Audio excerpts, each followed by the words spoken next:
পুরো প্রক্রিয়াটা শুধু মানে প্রক্রিয়াই একটা হলো। তার জন্য এই যে ভোটাভুটি দেখলাম সংসদের মধ্যে, বা যেটি মাসুদ কামাল বর্ণনা করছিলেন, বিরোধী দলও সেই একটা প্রক্রিয়ার মধ্যে একজন প্রার্থী দিল, দেওয়ার পরে মানে যেটাকে বলে ষোলো কলা পূর্ণ হয় আর কি, পুরো একটা ভোট ভোট ভাব হলো।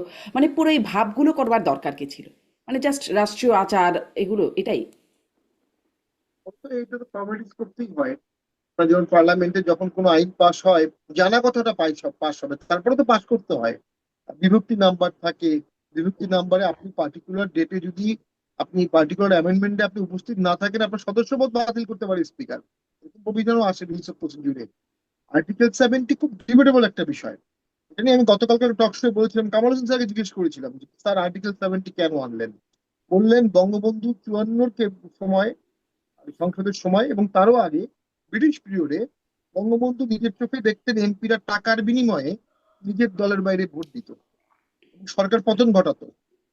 ওই অভিজ্ঞতা ট্রমা থেকে বঙ্গবন্ধু এই 70 অনুচ্ছেদটা এনেছিলেন। বাংলাদেশে এটার প্রয়োজনীয়তাও আছে, আবার অপব্যবহারও হচ্ছে। একটা বাস্তব কথা হচ্ছে, বাংলাদেশে যে পার্টি স্ট্রাকচারে আভ্যন্তরীণ কোনো গণতন্ত্র নাই। 70 অনুচ্ছেদ উঠিয়ে দিলেও আপনার কেউ সরকারের বাইরে ভোট দিতে সাহস পাবে না, যদি, যেটা মাসুদ কামাল ভাই বললেন, সিক্রেসি না থাকে।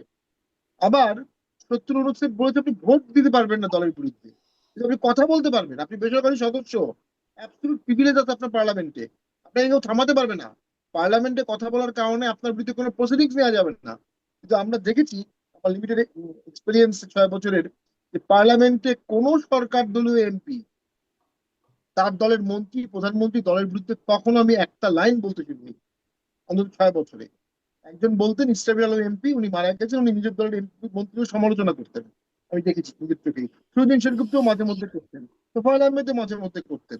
এর বাইরে নিজের দলের মন্ত্রীর সমালোচনা কোনো এমপি, যেটাতে কোনো বার্ন নাই, আর্টিকেল 70 কোনো বার্ন নাই, কিন্তু করে না। এখন আমাদের যখন 15 অ্যামেন্ডমেন্ট হলো, তখন তো একটা কনস্টিটিউশনাল কমিটি হলো হেডেড বাই সুরজিৎ সেনগুপ্ত। ওখানে ব্যারিস্টার আনিস ইসলাম মাহমুদ ছিলেন, তারা বলেছিলেন আর্টিকেল 70 ইন জেনারেল বাতিল হবে, তবে যেখানে মোশন অফ নো কনফিডেন্স থাকবে আর বাজেট পাশের ক্ষেত্র থাকবে, এই দুটো ক্ষেত্রে সরকার আর্টিকেল 70 হুইপ চালাতে পারবে, যে দলীয় ভোট দলীয় জায়গায় পড়তে হবে। আর সমস্ত জায়গায় আইন টাইন সব জায়গায় চাইলে দলের ভোট দলের বাইরে দিতে পারবে, এটা সুপারিশ ছিল। ওই সুপারিশটা শোনা হয়নি। আর রাষ্ট্রপতি যিনি হয়েছেন, আমরা হোল হার্টেডলি তাকে ওয়েলকাম করি। সর্বজন স্বীকৃত ভালো মানুষ। ওনার হাতে কোনো আলাদিনের চেরাগ নাই, কোনো রাষ্ট্রপতির হাতেই চেরাগ থাকে না, ওনার কাছেও নাই। উনি কিছুই করতে পারবেন না, তবে উনি অ্যাডভাইস দিতে পারবেন।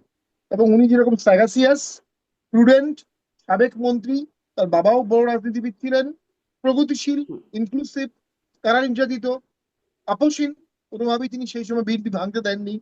উনি, আমার ধারণা, যখন সময় আসবে রাষ্ট্রের প্রয়োজনে সঠিক উপদেশ উনি দিবেন। উপদেশটা শোনা হবে কিনা, রাষ্ট্রপতির উপদেশ শোনার কোনো মেকানিজম বাংলাদেশে নাই, কমপ্লিটলি নাই।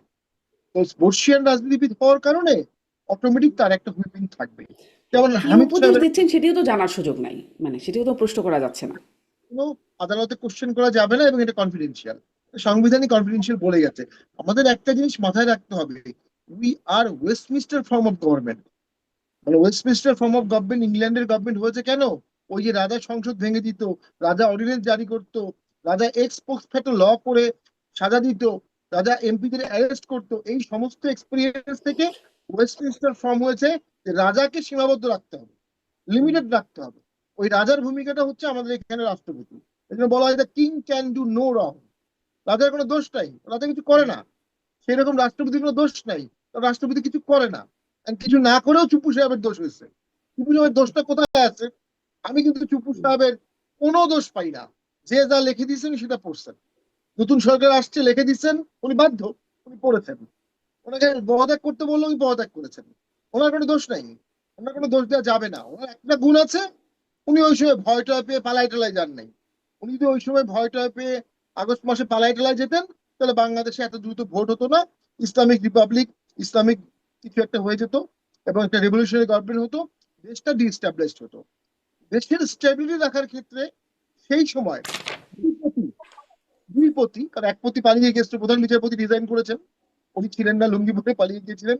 আর দুই পতি, সেনাপতি এবং রাষ্ট্রপতি, তারা কিন্তু দেশের গণতন্ত্রের ধারাবাহিকতায় অবদান রেখেছে। এটা বিএনপিকে স্বীকার করতে হবে।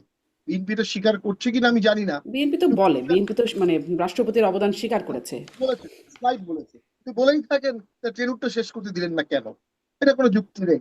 ইয়াজউদ্দিন সাহেবের বিরুদ্ধে আওয়ামী লীগের ট্রেমেন্ডাস অভিযোগ ছিল।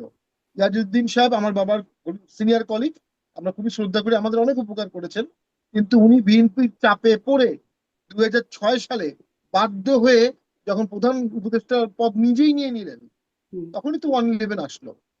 সেটার জন্য কিন্তু তাকে ইমপিচ করার দাবি উঠেছিল 2008 সালে। আওয়ামী লীগ কিন্তু তাকে সম্মান করেছে, তাকে তার দাবিটা শোনেনি, তাকে কিন্তু টেনুর শেষ করতে দিয়েছে। রাষ্ট্রপতি টেনুর শেষ করতে দেওয়া উচিত, নাহলে জি। ভবিষ্যতে ভদ্রলোক রাষ্ট্রপতি হবে না অনেকেই।